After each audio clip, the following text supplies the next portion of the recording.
You got a bunch of questions asking specifically for Pekiti empty hands in a whole bunch of different like formats and individual queries. But before we get into Pekiti empty hands, there are a couple of things that we need to address first. Number one, majority of the Pekiti empty hands that you will see online are for demonstration purposes only. And this is a very important thing to understand. Pekiti empty hands tends to look very beautiful, deadly and effective when you see demonstrations of this. But you have to contextualize it within the fact that it is a demonstration. It's meant to look that way. If I have to do a demonstration for something, I'm going to make it look as beautiful as possible. But that does not mean that that adequately reflects the reality of it.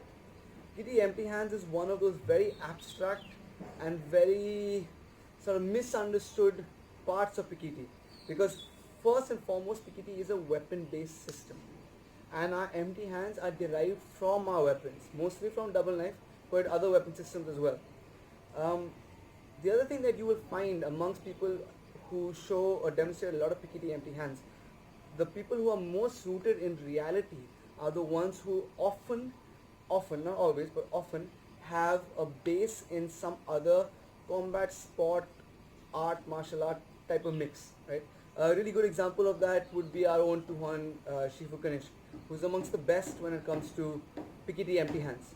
And this is because he has a really good understanding of what you need in order to make empty hand systems work for you against skilled and unskilled opponents of all sizes, right? That's not something that you might find very common. So before we get into any empty hands, you have to understand that there's a big difference between what you see online and in demonstration and often what actually works. One of the things I really like about Grand Tuhon's empty hand, Pekiti empty hand, is that it's quite simple. It's not, there are not too many steps involved, there are not too many like fancy things. It's literally just, he breaks it down to as simple as possible, because that's generally what's going to work. I heard a really nice quote a while ago, simple things done simply win fights, and I truly do believe that. So when you're doing Pekiti empty hands, if you really want to have Pekiti empty hands that work, then stick to simple things, right? Don't try and overcomplicate it. It looks great, but it may not work as effectively as you might think it does. We're going to start our exploration of Pekiti empty hands by introducing a concept called bisecting lines. When Babu punches me, this is his line of attack, right? Come a bit ahead. This is his line of attack. Any line that goes across this is a bisecting line. However, in Pekiti, the reason why we use the term bisecting line and not block, because when Babu's punching, instead of blocking and then hitting, a bisecting line is sort of a principle in which I want to enter almost immediately. I don't want to sort of waste time blocking and then hitting. As soon as Babu punches, whatever my bisecting line is should also act as either an entry for me or an entry and a strike, an immediate counter attack for me, because I need to finish this engagement as fast as possible, right? So the basic bisecting line that drill that we start with is where you can do this solo, you can do this with two people. It's our open triangle footwork. That's the basic footwork we're going to use. And if Babu goes one side, I go the other side. Whichever hand is closest to us, we raise and we keep in front of us. Now the angle of this arm is very important. If it's too little, it's easy to smash past this frame. If it's too much, it's easy to bar that frame. It needs to be around 120 degrees. At this angle, if Babu pushes into me, put pressure, more pressure, I can take a lot of pressure here without this frame breaking. If it's less, he puts pressure, it breaks, right? So around 120 degree angle is what I'm looking for. Again, I'm going to start with my hands up. I'm going to take a step opposite to Babu, and we're just going to touch. I'm not going to put pressure into Babu. I'm not going to collapse myself. We're just touching. We're going forearm to forearm. Come back, go the other way.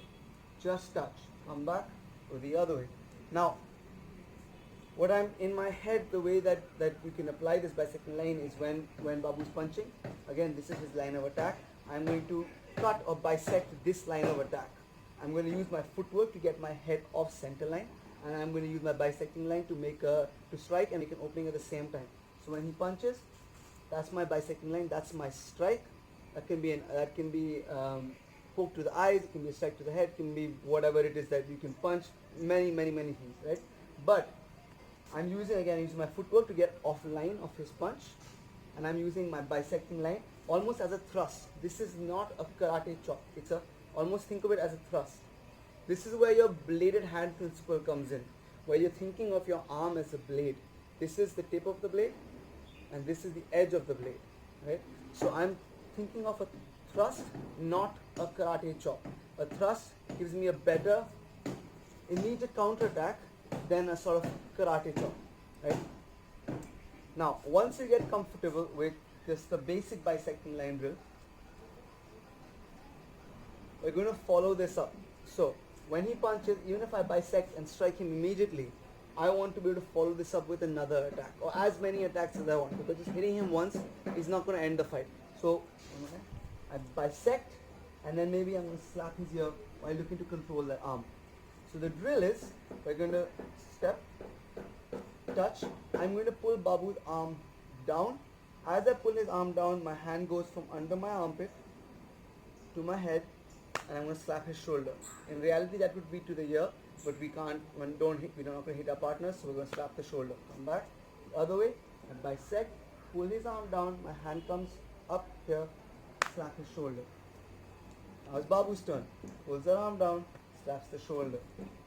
Pulls the arm down, slaps the shoulder. Now it's important that when you step out and you bisect, this is what's open now. So I'm going to keep my hand underneath to cover. But when I pull that arm down, this hand comes up almost in a guard. Think almost like you're going to hook, but instead of a punch, you're going to throw that slap. The other thing to keep in mind if you're doing this with a partner is when you pull the hand down, you want to pull it from the wrist. If I want to manipulate Babu's arm, just his arm, the wrist is the best place to do that. So I'm going to bisect, pull that wrist down, slap. Make sure that these are 3 separate motions, because you might have a tendency of trying to bisect and catch all at one go. There must be 3 separate motions, and you want to combine them together and make the transitions as smooth as possible while still keeping them as 3 separate motions. Punch fast and fast, faster, faster. For me to be able to bisect and try and catch the arm is very hard, especially with someone who's really got fast hands, right? Also, there are 3 separate motions. The first is when he punches. First is a strike. Then I want to clear that arm. I want to clear the path to that head. If he punches and pulls back, my still is the first is still a strike. The second will be to pull that arm, clear the path still to slap. So it's still functional even if he's pulling his hand back, right?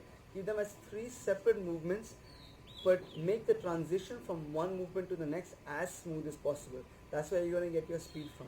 Don't go like this. Bisect, grab, clear the path, slap the shoulder, right?